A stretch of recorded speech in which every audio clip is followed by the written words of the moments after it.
Hello, my name is Don Morin. I am the president of the Saginaw River Marine Historical Society. Thank you for tuning in to our YouTube channel, where you can find many of our lectures over the past few years. The speaker for this video is Gordy Garris. Gordy is from Carlton and is associated with the Freedom Boat Club in Bay City. Gordy is also a boat captain on the Soo Locks and is an expert on the waterways of Michigan. Gordy will also share with us images of the Saginaw River and the Great Lakes. Hope you enjoy this presentation. Good evening, everybody. Thank you for joining us. Courtesy of the original Soo Locks boat tours, where I captain, I'm going to let this video roll, and this tells you who I am and kind of what I do outside of captaining. Hi, it's time for Meet the Crew Monday again. We're here with one of our captains. Could you please introduce yourself and tell us a little bit about what you do here? Yeah, so my name is Gordy Garris, and I captain for the original Soo Locks boat tours part-time. So you'll see me up here mostly on weekends when I'm not busy doing other things. What is your favorite thing about working here? I would say my favorite thing is just being able to go up and down the river. So we have such a great team here and people that really know the river and the history inside and out and really make the river kind of come to life. I'm going to tell you my favorite personal thing, of course, is chasing freighters, because I've been doing that my whole life. So this gives you a front row seat to all of that, which is amazing. What do you like to do in your very limited free time? I lead a pretty busy life. My other career is actually in psychiatry. I have an office of psychiatry. I see and treat patients down in Brighton, Michigan. And I do that on Mondays and Tuesdays in person, and then I work virtually the rest of the week. And that allows me the freedom to work from home or work from Sault Ste. Marie, which is beautiful. And for fun, I have a lot of different hobbies I like to do. Flying my drone. I have my Part 107, so I'm a drone pilot, and I chase freighters with my drone. And I also shoot pool. I've been to the World Championship in Vegas with my team before. We love to shoot pool. Lead worship at church on Sundays. I also sing. I'm a singer and songwriter. I released 5 different records. And this last album we did was actually a Christian album. So I sing and play guitar, bass, piano, drums, and it's a Christian rock band. A lot of fun. We hope to see you here on the tour boats here in Ste. Marie. Yeah. So thank you so much, and we'll see you all next Monday. Bye, guys. Bye. Yeah, so that kind of tells you guys a little bit about what I do. I do a lot of stuff. I'm a pretty busy guy. But I'd say one of my favorite things to do is be on the water. We're very blessed here in the Great Lakes to have the things that we have, and I'm going to pull a time lapse. So this actually will take you up to the Soo with me for a second, and you guys get to join me for a boat ride, but it's at warp speed, so hold on to your seat. Here we go. This is the tour boat holiday as we leave the dock and head along our path. Of course, I stray from our normal route to go chase a freighter. That happens sometimes. And then we go into the MacArthur Lock. Slide in behind the yellow boat there, the other tour boat. And then we get a slow fill up, because there's a 1,000-footer coming in. You can actually see that. That's the Edgar B. Spear entering the Poe Lock across from us. That's why the Mac Lock got us such a slow fill there. Normally we go up pretty quickly. Now we're about to pass one of my favorites, the Stuart J. Court. And then we make the turn here at Engineers Island. We head over to the Algoma Steel Plant. This morning I passed the other tour boat captain. His name is also Gordy, so we exchanged a nice salute. That was nice. Now we're headed down the Canadian Canal into the Canadian Lock. This is a little tighter, as you can tell. A little less room for air as I'm captaining. And we go down, and it drops us down just like so. Gate opens, and out we go. And now this loops back around, and we follow the Canadian side. Again, oh, look at that. I chased a freighter. That happens. And then we head back down and back to our dock. So that's what a trip looks like when you come on the original Soo Locks boat tour with me as captain. Don't be afraid if we go off course a few times to follow a freighter. That happens, right? Just kind of want to walk you guys through my childhood a bit. And this is on the Saginaw River, so you get to hear some salutes from around the Saginaw River from different freighters from my childhood and around the Great Lakes too. Here we go. This is the freighter Paul H. Townsend as they were passing the McKee Sons and the Tug Invincible. And you'll hear a little banter on the radio between them. The Tug Invincible called the captain of the Townsend as they were passing and wished him a good trip.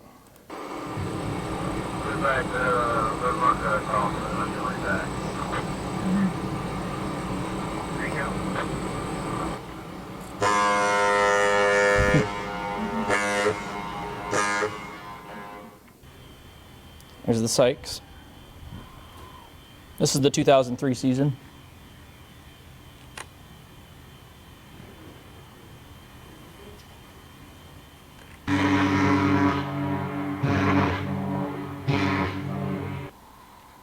That's the Joseph H. Franz. For those of you that don't know, that was its very last trip to the upper Saginaw River before it got scrapped and retired. This is the 2003 season as well. Unloading there in front of the Zwaukey Bridge.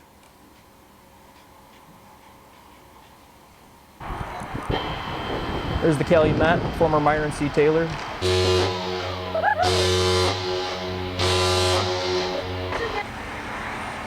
This one's the Elgo Way.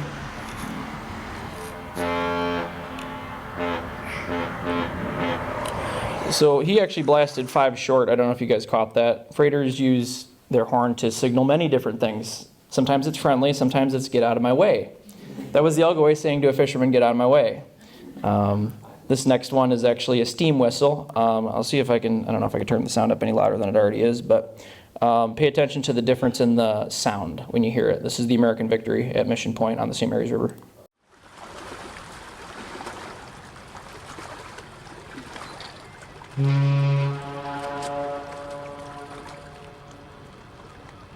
Now I'm going to play you guys my favorites. Well, this is another one of my favorites. This is the Defoe boat. There's the Ojibwe. That's somebody with an air horn on land trying to communicate with the freighter. It worked. They got their salute.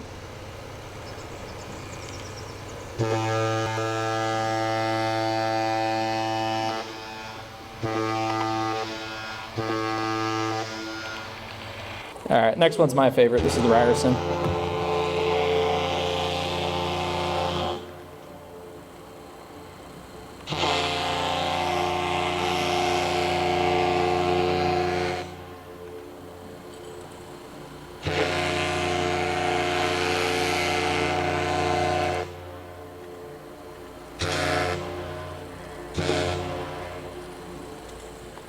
Pretty cool. The Ryerson steam whistle is definitely one to behold. I think every boat nerd's hope and prayer is we'll see that thing come back to life someday. It's been laid up since 2009. So this shot is actually the first shot I took ever at the Soo Locks. So this is kind of a full circle moment for me to look back on now as I take tour boats through there all the time.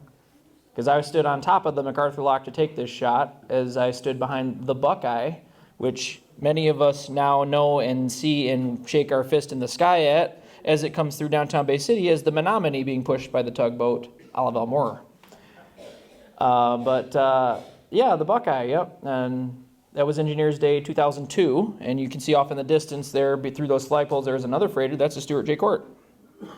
That's me at the helm of the Mackinac, the Coast Guard cutter Mackinac, when they were on their farewell tour. It's on Appledore 4.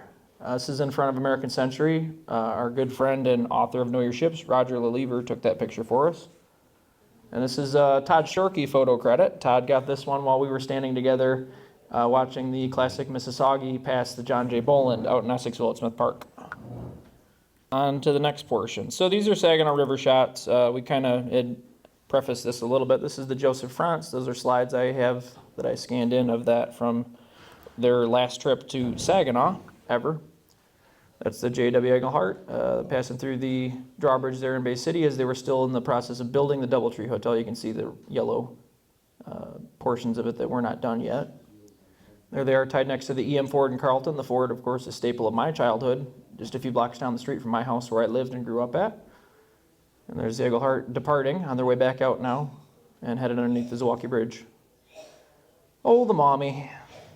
The Maumee was around for a very long time on the Saginaw River, and it was its second life. It used to be the Calcite 2 for the USS Steel Fleet, and it was bought in 2000 and made it all the way another decade, the Maumee did. There's a Canadian transfer. Another interesting story of how a boat that kind of came back from the dead and had its second life. The transfer was kind of a Frankenstein ship. They pieced it together as two different ships, and the back end portion of it is a different freighter that they attached to it. There they are passing the Ogilvie Norton fleet, Fred R. White Jr. That was one of their last trips to the Saginaw River under that name.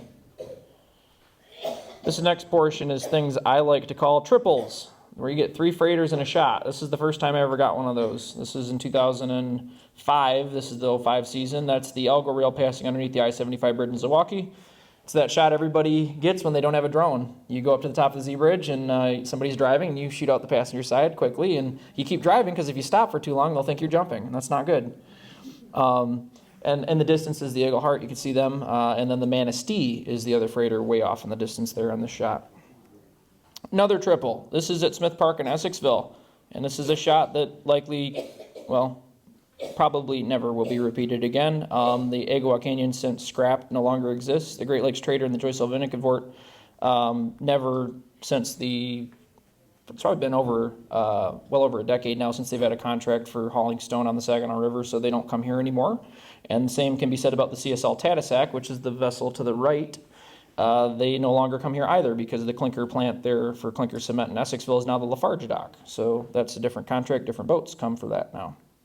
This is another triple. This is an interesting time when Grand River Navigation, the Lower Lakes fleet, bought a couple of the Ogilvie Norton boats. As you can see, one of them's already transforming and changing colors. That's the Wolverine on the left-hand side, which later becomes Robert S. Pearson.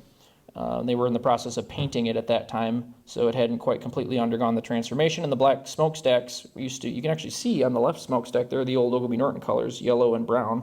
And then they painted it black on the outside to hide that. And then outbound was the David Z. Norton, former David Z. Norton, I should say. And then they hadn't quite yet painted that one yet or renamed it. And then the Olive Moore and what is the Menominee now, they called the Louis J. Cooper at that time, and they're sitting in between them.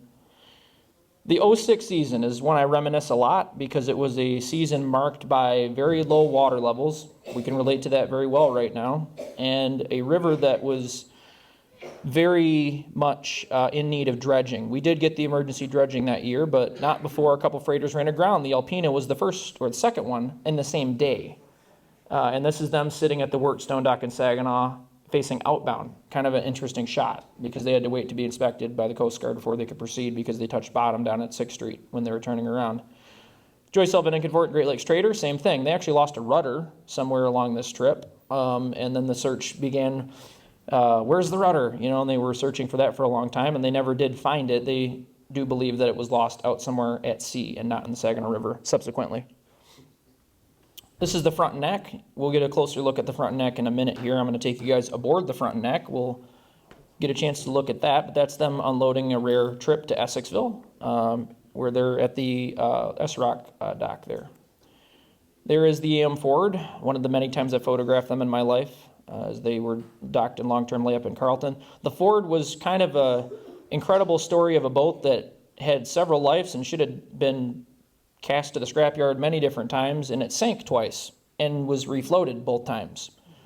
And it also it made it to its 110th birthday before they finally scrapped it. It was quite a remarkable vessel, and it was just a treat that we had it here in Saginaw for as long as we did. So this is back to the 06 season. Here we go. Here's the Gregory J. Bush hard at work in action, basically saving the season because until the dredging commenced, nobody was comfortable going up to 6th Street to turn around. So they contracted him and his company. He's the captain of the tugboat, which is affectionately named after him, right? And he took the contract and started towing all the freighters out that needed towed. This I always laugh at because it's a tugboat towing another tugboat. It's kind of funny, right? But when they're in the notch with the barge, this is easier to do it this way than to just, have the joist unhook and tow the barge itself. This is them turning the Mommy around at 6th Street. You can actually see the old Beans logo in the background. And then they are passing the Mommy as they turn them around successfully. This is them towing the former Richard Reese, the Manistee, outbound on one of their many trips that summer. And then this is another tugboat towing a tugboat. Kind of interesting. This is the Invincible and McKee Sons being towed by Gregory Bush. Later on that year, here's the Cuyahoga, just successfully turned around at 6th Street, and that's the Bush, another job they did. This is another shot I took from one of those seasons, that might have even been the 05 season, but this is down at Zilwaukee Park. This is the Agua Canyon making the Sergeant dock there with their spotlights. This is another shot of them, kind of Nice colors there in the sky as they unload at First Street. This is the Calumet outbound with the Manistee in the background there as they just passed each other at Zilwaukee Park. It's a shot I took at the Alpena several years ago on one of their many trips into our river. I always like to showcase this one because it's cool. I actually got the bean sign lit up. And that's the Algo Rail turning around at 6th Street while that was going on. This is another cool shot I like to highlight. This is at the Bay Aggregate Dock in Essexville, the Port Fisher slip. And this is an interesting thing that I had never seen before, and I thought, okay, worth taking a picture because I'm probably never going to see it again. Dorothy Ann Pathfinder. So Dorothy Ann's the tugboat, and Pathfinder is the barge. They're both owned by Interlake Steamship Company. And Dorothy Ann, just barely, and I mean barely, probably by inches, is able to get outside of, unhook from the barge, and then pull in alongside of it. Kind of cool. I think they had some stuff they had to bring aboard the tugboat, so that's why they decided to do that. As you can see, the crew member there reaching over the side to open up the panel and bring stuff aboard the tugboat. And it was easier for them to do that than it was to stay in the notch of the barge, so they decided to do that. Kind of cool. This is another shot from, I believe, 05, 06. This is the Mommy out on Lake Huron with the clouds behind him. Kind of cool. There's the Edson with the Herbert C. Jackson coming in. Another shot of the Jackson. So as I talked about earlier, this is part of what got me into this, right? The boat. I grew up on this thing, and as fate would have it, I was able to buy it when I graduated from nursing school in 2018. And again, there's your first day of boat ownership. Happiest day of your life. All downhill from there. No. This is a trip Mitch and I took following behind the Walter J. McCarthy Jr. out on the Saginaw Bay. We were in 5-footers. It definitely was humbling, and we decided to turn around and follow the H. Lee White back in, which is the other freighter in that picture. The captain, John Crispo on the H. Lee White, joked with me on the radio, and he said, "You should have bought a bigger boat." Much calmer day, ironically, much later in the season. This is in October. Mitch and I went out, and we're following behind the GL Ostrander tug and barge combo with the barge Integrity. They're empty, headed back to Alpena to get another load of cement. And off in the distance here, that's the Gravelly Shoal Light, and that is one of their fleet mates. That's the tugboat Samuel D. Champlain pushing the barge Innovation, and they're loaded for Essexville with cement. Another cool shot when we had all those wildfire smokes that happened. This is the American Courage out on the bay. Kind of made a nice silhouette there. This is the Herbert C. Jackson on one of their many trips up the river. This is photographed from the water from the boat. This is a Todd Shorkey photo. I enjoyed this one because it's all about perspective, you guys. That's us in front of the largest freighter in the Great Lakes, the Paul Archer Gertha. And that's me down there. This is another Todd Shorkey photo. He happened to catch us in the river when we were out and about. And this is one of our first trips with the boat. Always remember it. We were riding alongside the Saginaw. And this is in 2018. This is how I made friends with and met the first captain of the Saginaw, not Pete. This was actually Captain Colin Lazone. He was captaining at the time. He said, "Hey, could you send me that? I really like that picture." I said, "Yeah." You'd be amazed at how many people follow Facebook, and you meet people that way, right? And they just see you post photos, and they go, "Yeah, that's great. I want a picture of that for myself." Cool.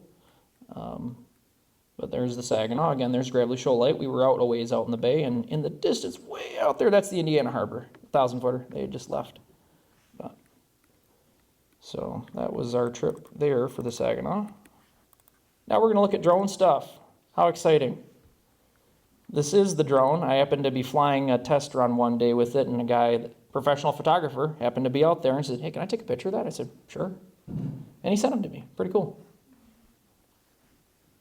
That was the first time I flew, and there was a couple freighters. This is the Algoma Buffalo and the Olive Elmore and the Menominee. They were up in Carlton.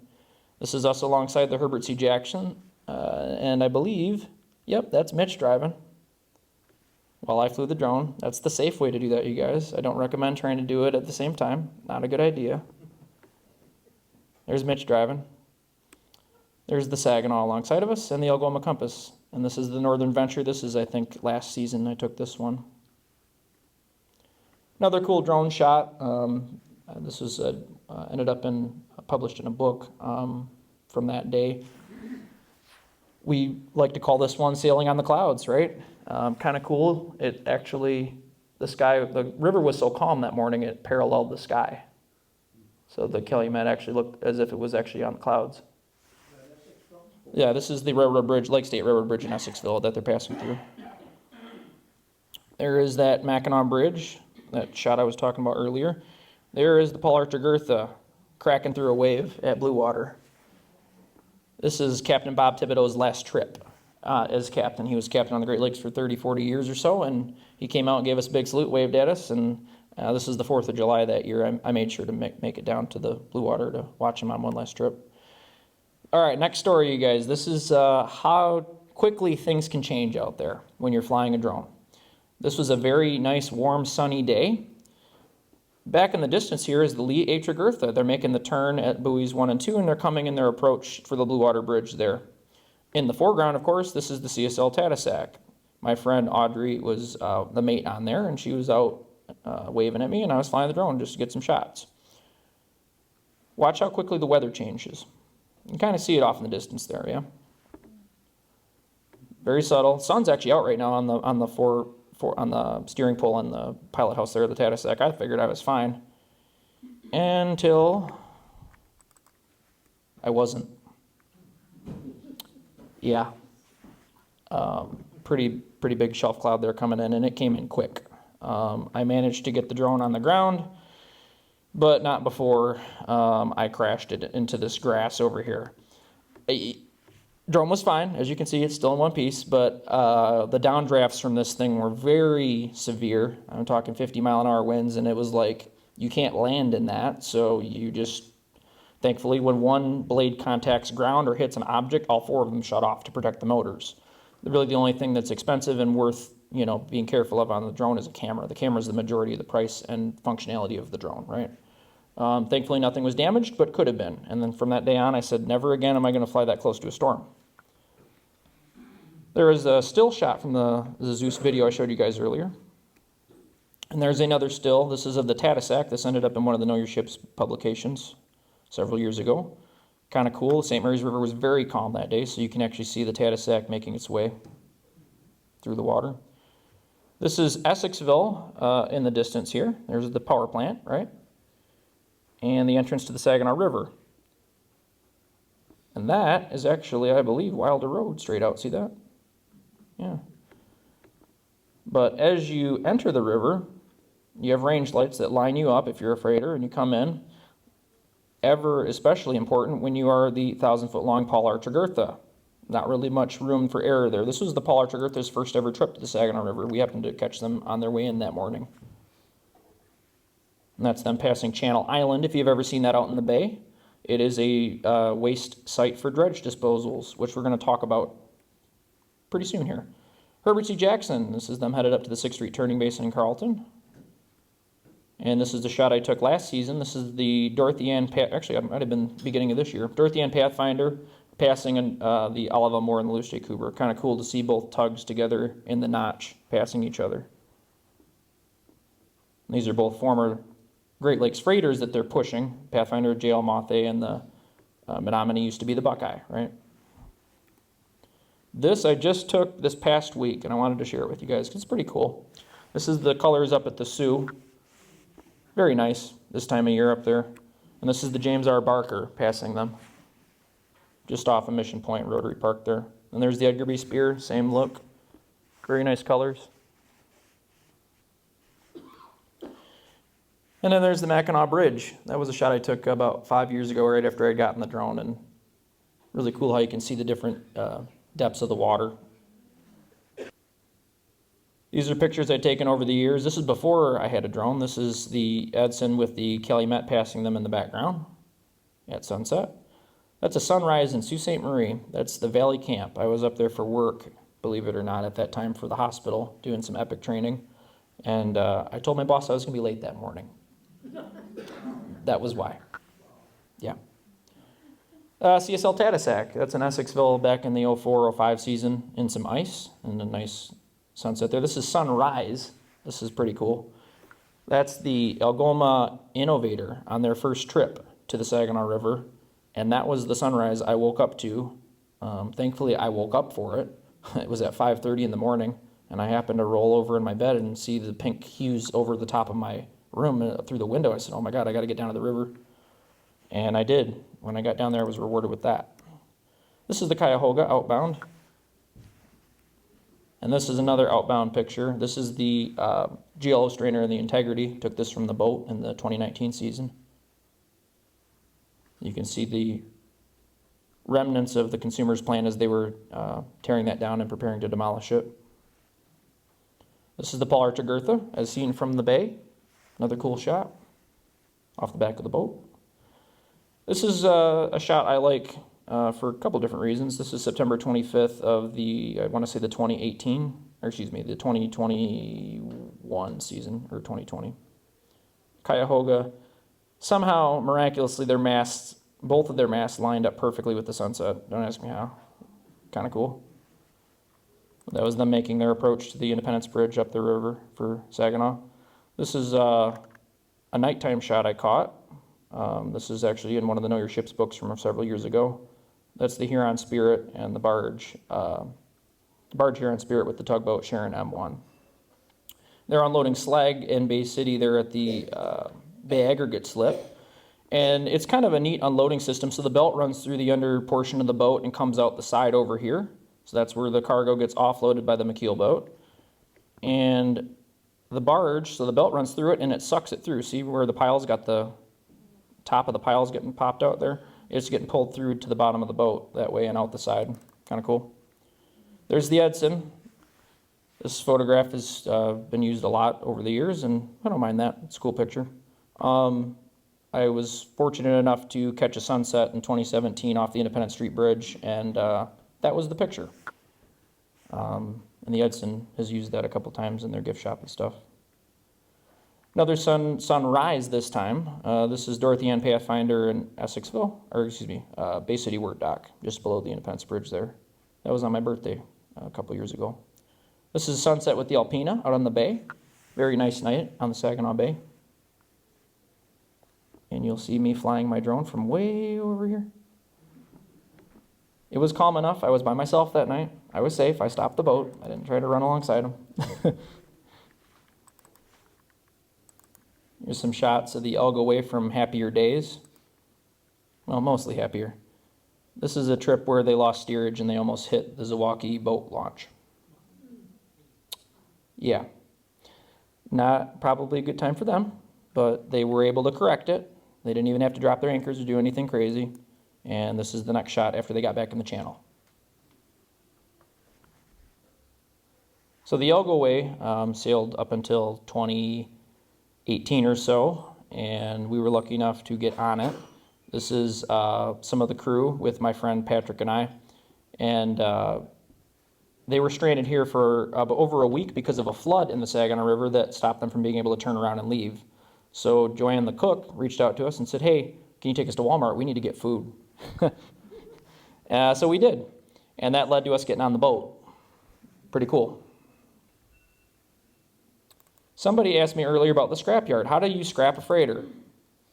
Well, this is how. So you take them to a scrapyard. This is the nearest scrapyard to us, probably one of the nearest. It's Port Colborne in the Welland Canal area there in Canada. And the Elgo Way, this is where it met its demise. I actually had the opportunity to get on the Elgo Way at the scrapyard. So there's a pilot house from another freighter. That actually might be the old pilot house from the Elgo SAR. I think it is.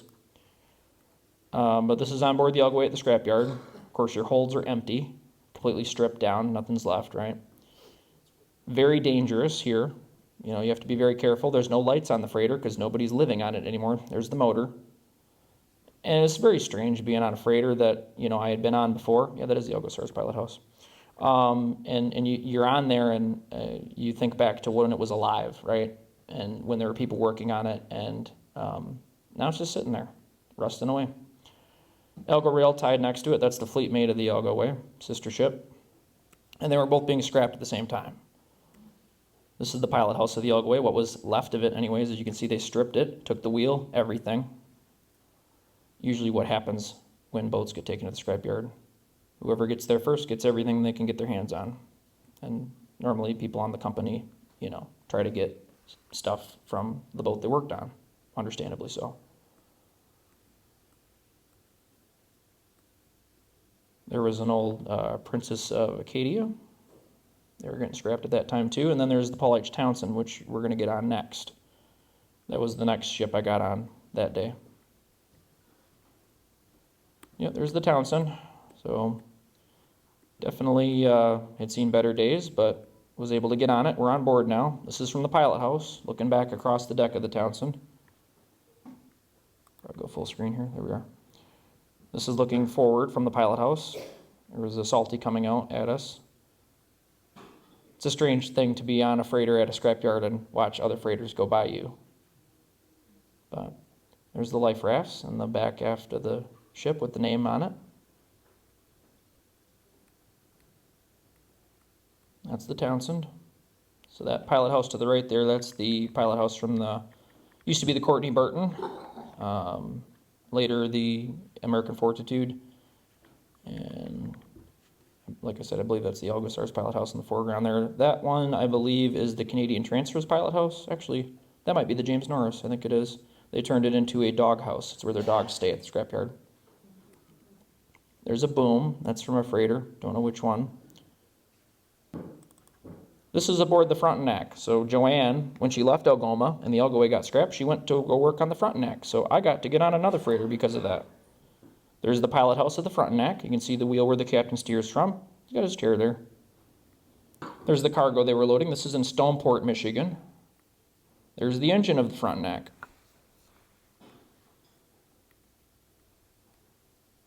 There's the engine room where they have the control room for it. There's the smokestack. There's where there's their throttle. So no brass engine order telegraph like the Saginaw. This thing's all new, right? And there's their wheel.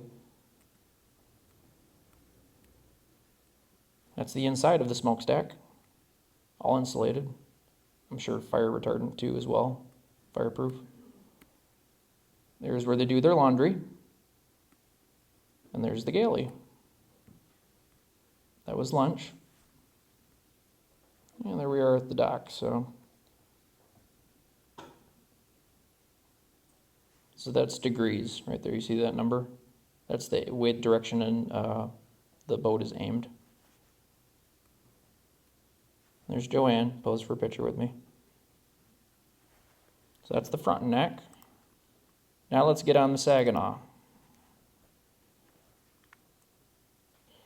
So this is Pete coming in, Captain Pete, driving the Saginaw. There's my truck, just for size comparison. The boom swings out over. They work very efficiently. As soon as they got lines out, they're swinging and people on the dock, they're putting the boom out to start unloading.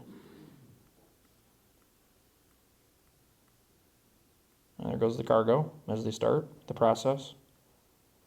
And at that point, they said, "Hey, come on up." Okay. Here we are going up to the pilot house of the Saginaw. There's the wheel again, as I showed you guys earlier. There's the Saginaw River on their display when they're looking at it for their GPS and everything. There's the steering pole out the window there, and you can see the Bay Aggregate Complex to the right-hand side there. There's their radar. Of course, it's off right now, but that would be it right there. And there's the chart room. Remember we said everybody still charts? Pete did his chart. He showed me. There it is. And there's the Saginaw River. See that? All of it's measured out, so he doesn't make any mistakes coming in there. It's very crucial that they have all the right turns and stops and starts and all the things to make sure that everything goes according to plan on a trip.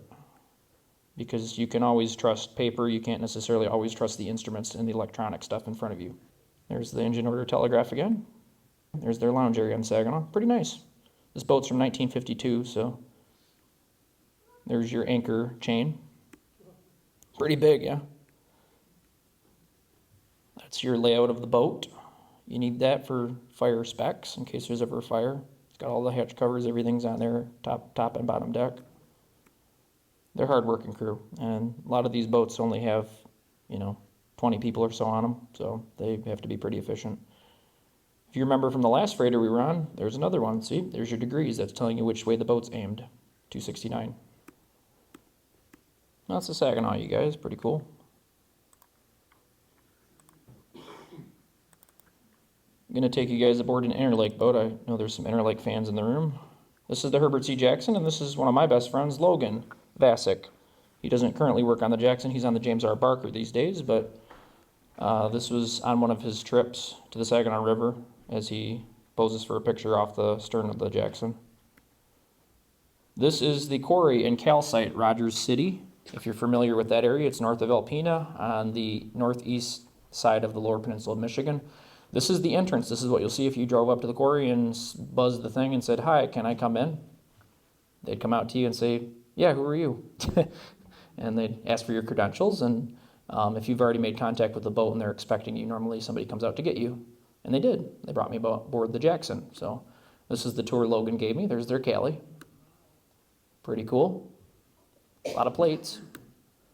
There's the Sam Law next to the Jackson and the slip there, both loading at the same time. They're backed in, both of them are. That's what it looks like when you're backed in next to another freighter at the quarry.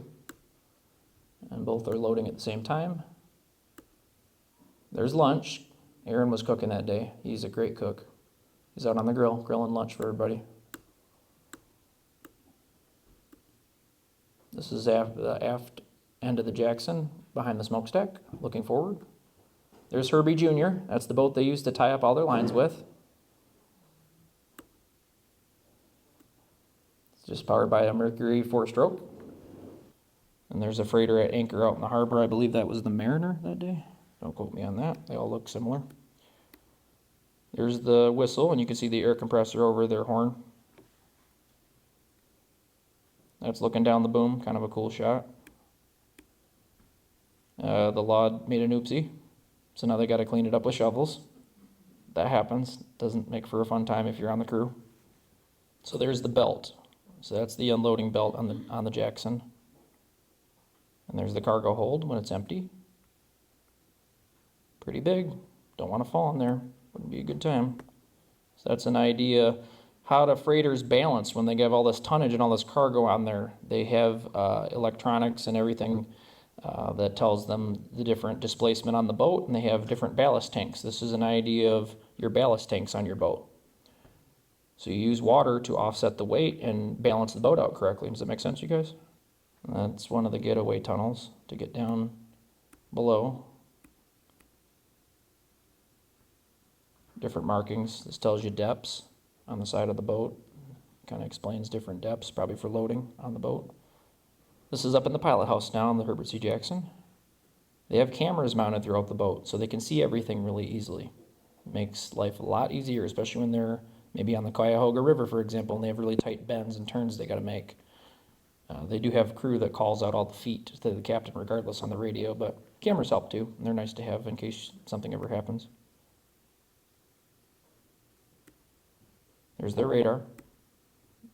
They kept the old wheel on the Jackson. Isn't that interesting? There's your old wheel. There's the new wheel. They didn't ever take out the old one. Not sure if it was just somebody liked the old one and they wanted to keep it, or what the reason was there, but it's still there. There's a heads-up view looking straight out the Jackson if you were steering it.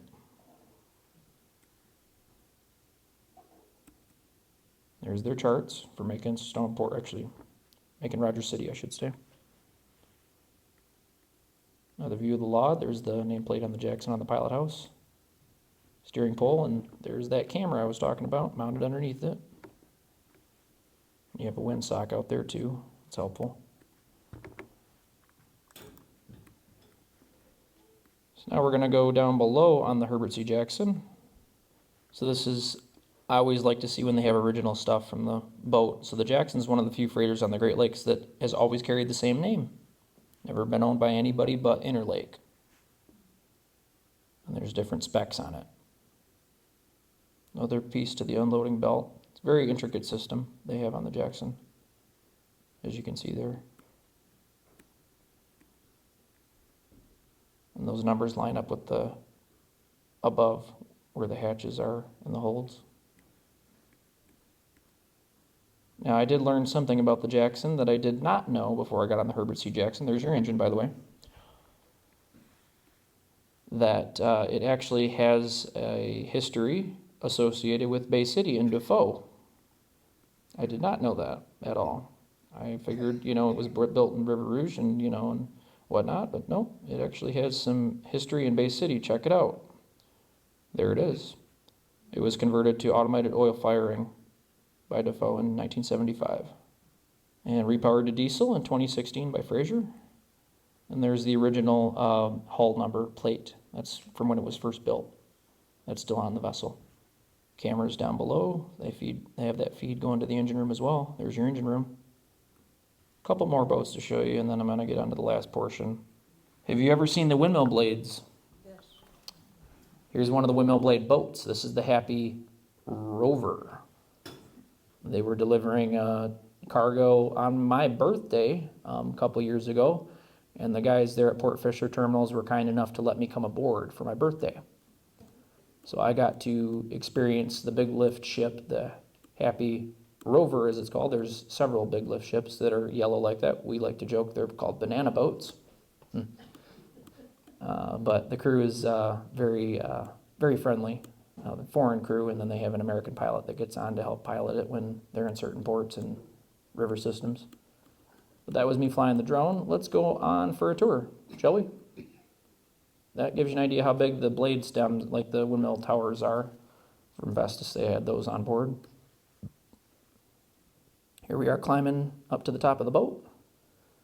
There they are on the boat. You can see the workers there hard at work. A lot of safety vests, a lot of safety. Safety is number one on these boats. That was like a makeshift pool they made for the summer because it was hot that day. It was empty at the time, but you can see the idea there. Nice thought. Lifeboat.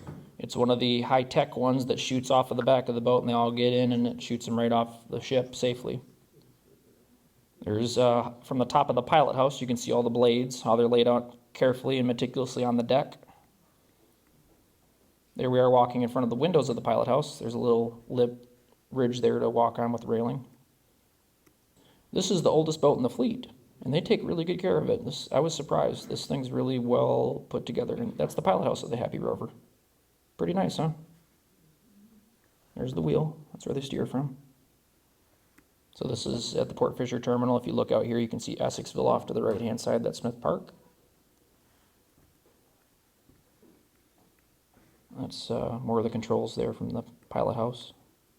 Several stories up. It's a tall pilot house so that you can see over top of the cargo that you're carrying, right? Like I said, crew was very nice. They were super friendly. This next one is the Cuyahoga. Made a new friend that day too. This is the same situation as the Saginaw. They pulled in. I said, hey, what are the chances I could get on? Alan said, you got a hard hat on you? Alan Bell was on there as the wheelsman, and he got me up on there. So there they are backing into the slip. And they were doing a crew change. Boats do this when they come into places. They do 2 months on, 1 month off normally for most of the crew. People take vacations, they get their time off, and they exchange crew members where they can. And they come up in a van like that, switch them out. The other crew members leaving the boat, get in the truck and the van, then they go on their way, right? There we are on the Cuyahoga. They were unloading there in Bay City at the Port Fisher dock. There's their brass engine rotor telegraph, original from 1940s. There's their radar. That's looking out the pilot house there at the steering pole. I would imagine this has something to do, aside from the throttle here, that might be steerage for the bow thruster, maybe. And there's their compass. You can see the green and red ball on it. That's all brass too. A lot of old wood and brass in this pilot house. You can tell this is a classic when you're up in there. It's all original. And that's a look across the bridge of the pilot house there. And we walk back to the engine room. There's your engine room on the Cuyahoga. Only had one engine. Had several fires, and of course, it's being scrapped now. He had a good career though. Lasted a long time. It was the oldest boat at Canadian Registry when it was scrapped and taken out of service. And I have one more for you guys. If you guys do remember, at the beginning there when I talked about the Algaway and we met that crew. Here was the crew on the Algaway, and this was one of them. This is one of the first female captains on the Great Lakes. This is Charlene Munden.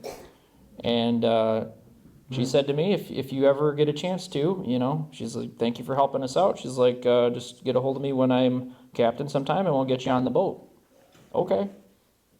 Several years later, about 4 or 5 years later, she's captain on Algoma Guardian. I saw that they were in Port Sarnia, tied up at the grain elevator. I texted her, said, hey, what are the chances I could come see you? Sure, come on down. There we are on the Guardian. Pretty cool boat. They're loading grain there at the grain elevator. That's what all that dust is. You need respirators. It's very not fun to be around and breathe without that. Here's the pilot house. Little tiny wheel. That's all you need to steer the Guardian. They got a fan in there too in case you get hot. And that's the Coast Guard cutter Hollyhock before they had left the Great Lakes. Canadian flag off the stern. There's the engine on the Guardian. Pretty cool. Interesting story about the Algoma Guardian when it was purchased by Algoma Central. It was a saltwater vessel and was foreign and China built. So all of the inside of the boat had to be transcribed from Chinese to English. Let's just say they had a hard time doing that. It took them a while. But once they got it figured out, everything worked just like it's supposed to. There's your prop shaft.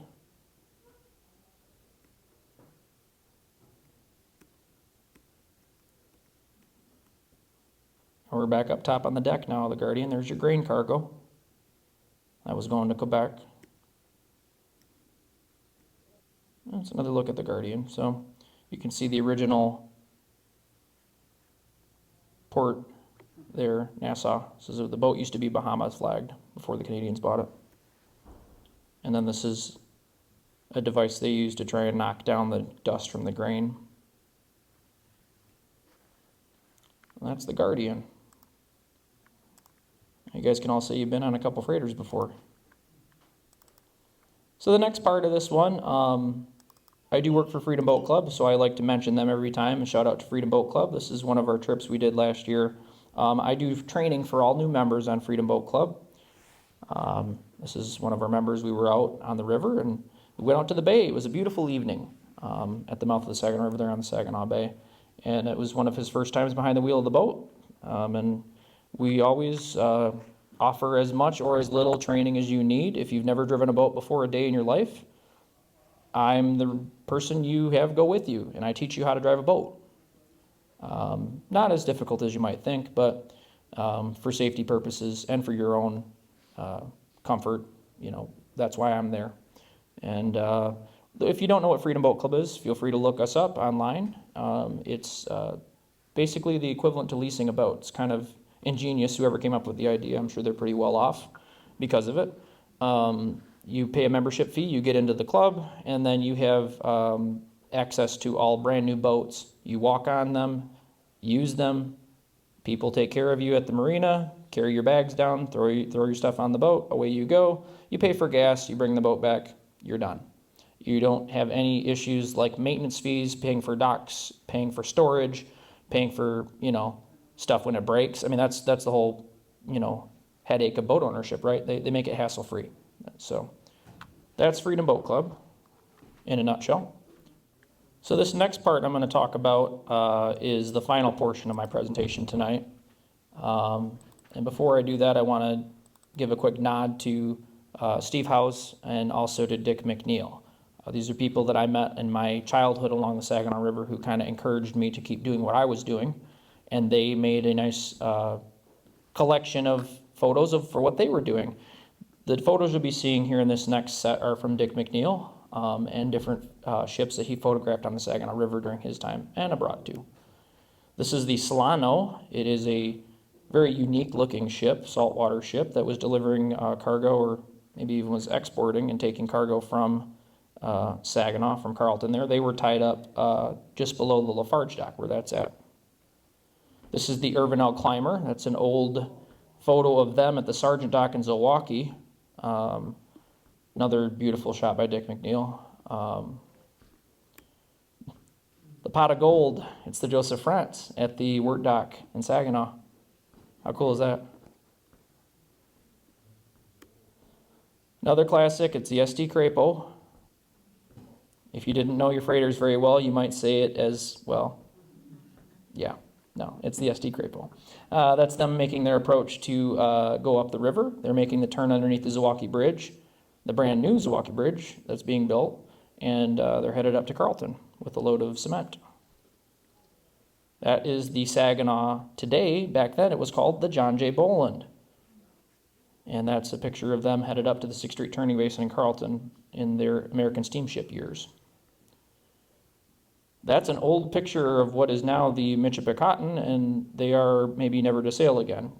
That remains to be seen. They're still working that out right now, but very old picture. Look at that. There's your Gregory J. Bush towing them. So they were towing them out to the airport to turn around, and the Michipicoten had made, well, a trip back then when it was owned by Interlake Steamship Company under the Alton Hoyt II as the name. And they went up to Saginaw and unloaded, and then they got towed out. There's the Ryerson. I know we love the Ryerson. That's them going through the Sioux Locks, through the MacArthur Lock, downbound. Another Dick McNeil shot. That's them in the rock cut. Great shot there too. And you can see, what's that? It's a salute.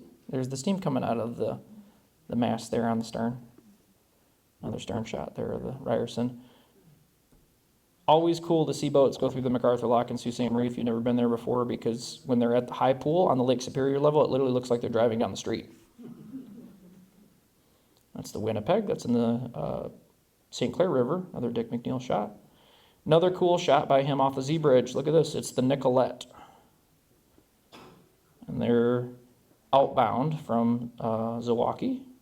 And you can see the Sergeant Dock in the background there. That was a shot he took in the early 2000s of the Jumbo Spirit on their, I think, one and only trip to the river. And my personal favorite from Saginaw, the E.M. Ford outbound from the Z Bridge. Yeah, Dick had some great pictures, and I was glad he gave me a handful of his collection before he passed away, so that these pictures could live on. So yeah, the second half, the final piece to this presentation tonight is to talk about what the future of the Saginaw River might look like, you guys. I have good news. It's going to get better, and they're going to dredge the river. This is a picture I like to reference. This is a Robert Campbell picture. He gave me permission to use this tonight as part of my presentation. And this is the Sioux River trader loading a cargo of grain at the grain dock there in Carleton. Many of you guys, maybe have driven past and seen this before, but this is in the 1980s when they were still using it. You can see there on the back end, they're got the spout down, they're loading the boat up with grain. So what freighters would do, they would come into the Saginaw River empty, they would go up to 6th Street to the basin and turn around, and then they would face outbound, and they would load them as deep as they could, and then they'd leave with cargo to go somewhere else with it from grain. And we were one of the biggest exporters of grain in the Great Lakes. And ever since the changes in the economy and a couple other things happened, they decided to just shut this process down and export everything by train. Needless to say, there is enough funds now and enough means to get back into this, and there's hope that this is going to come back online soon, and we could be loading grain here on the Saginaw River, which is very exciting. And that, I would say without a doubt, is surely one man to thank. It is the guy who owns this dock, the Sergeant Dock. This is a 2006 photo of the Onego Merchant. This is one of the first saltwater ships to come back up the Saginaw River in several decades at that time. And they were handling a cargo of sugar. This is a shot I took recently. This is the Algoma Compass. Delivering a nice cargo of white stuff there, coming to your fenders and the bottom of your cars sometime soon. That's our road salt for the winter, you guys. There'll be a couple of more loads of that yet to come, I imagine. That was our first one of the year. This is very late in the year to get that. This is what happens when we don't have enough salt. This is a 2019 picture of the Cuyahoga delivering, what's that? Sand. That comes in handy too. So, without further ado, we mentioned William Weber and the Sergeant Dock in Zwaukey, and just having a huge piece to the Saginaw River, and just the future of the river. This is kind of a cool thing here we happen to capture back on June 1st of this year. This is the first exported cargo on the Saginaw River in God knows how long. It's been several decades. But this is gypsum, if you guys know what gypsum is. This is it being trucked and left here because it was easier for them to leave it at the Sargent dock than it was to take it up to its other destinations.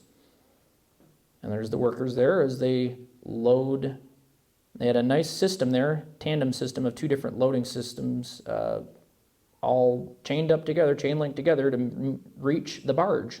That barge is Interlake Steamship Company's Pier Marquette 41, pushed by the tug Undaunted.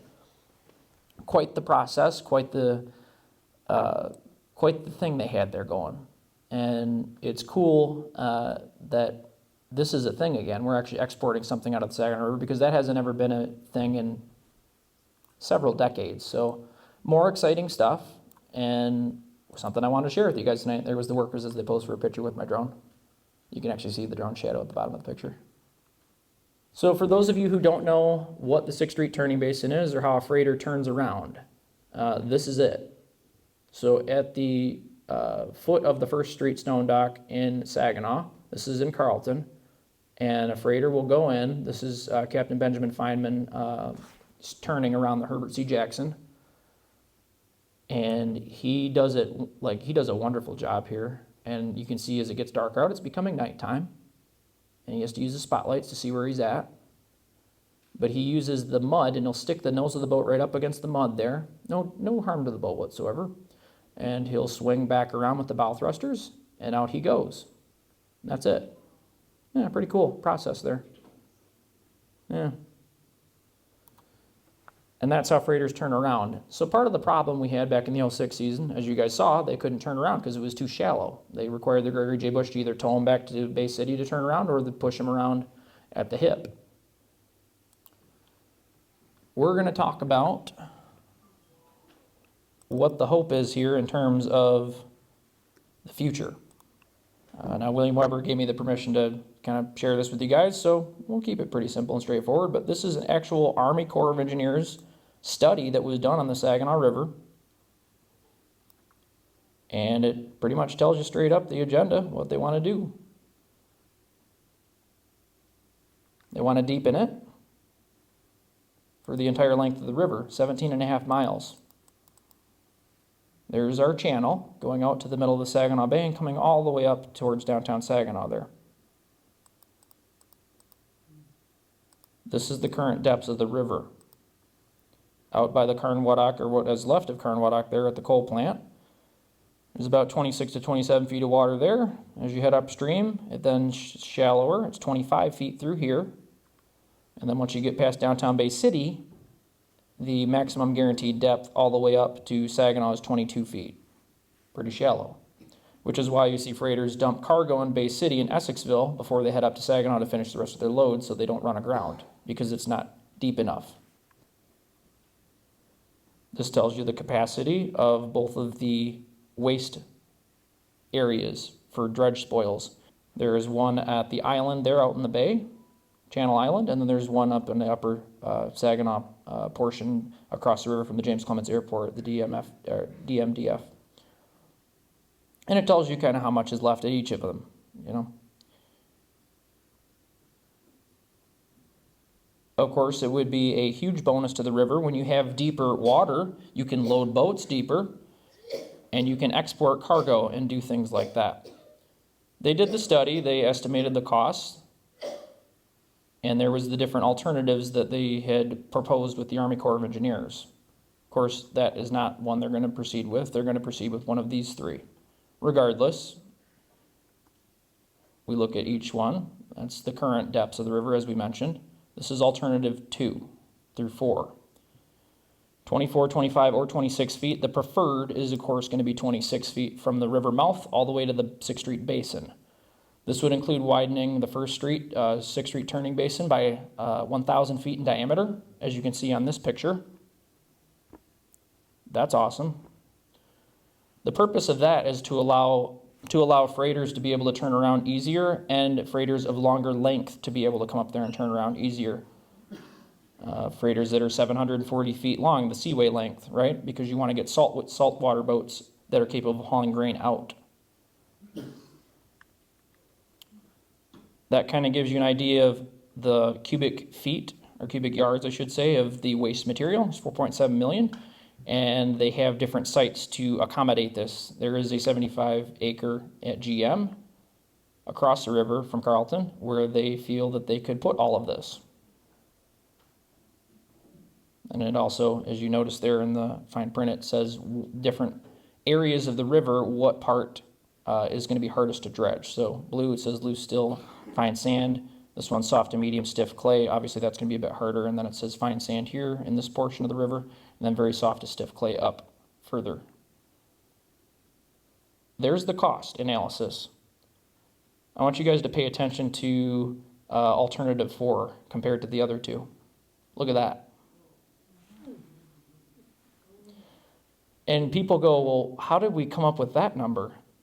That, my friends, is what happens when you export grain again and other products and load the ships as deep as you possibly could, and you bring in the 740-foot long freighters all the way up to Carlton. That's what happens. Is that the cost or that the revenue? This is based off so net benefits, that portion right there is the revenue. So alternatives 2 and 3, 24 and 25 feet doesn't really get you much. Alternative 4, look at that. I mean, it's like a no-brainer, right? So by loading them at 26, or by dredging it to 26 feet, you could theoretically load boats to 24 or 25 feet because you still have a foot or two of error there. So it also mentions creating a new turning basin in Bay City, 1,000-foot diameter. I believe that's located there where that star is at. They did the sampling on the river to come up with all these numbers from 2015 to 2019. They even proposed putting a storm sewer outfall at the First Street Basin near the railroad bridge to prevent it from drifting and sifting over every year when the flood happens in April. I'd like to think this is something that would probably be in the works and actually occurring and maybe even done by 2030. But again, there are other projects in the state of Michigan that took precedence over this one, namely the brand new Sioux Lock. This was one of the plans that was tossed around during the first Trump administration, and we lost out to that. So the Sioux Lock took priority over us, which is understandable. The Sioux Lock is a $1 billion industry there, and having a third lock is more of a importance to national security than anything else. Because if you lost the Poe Lock, it would cripple all 5 states in the Great Lakes in a matter of weeks. Our economy would go under quick. People don't understand how important the Sioux Locks are, but they are very important. The good news, though, it sounds like this is in the works and this is going to happen. This year we had some dredging occur, but that was just emergency dredging to get things to where they should be at baseline. But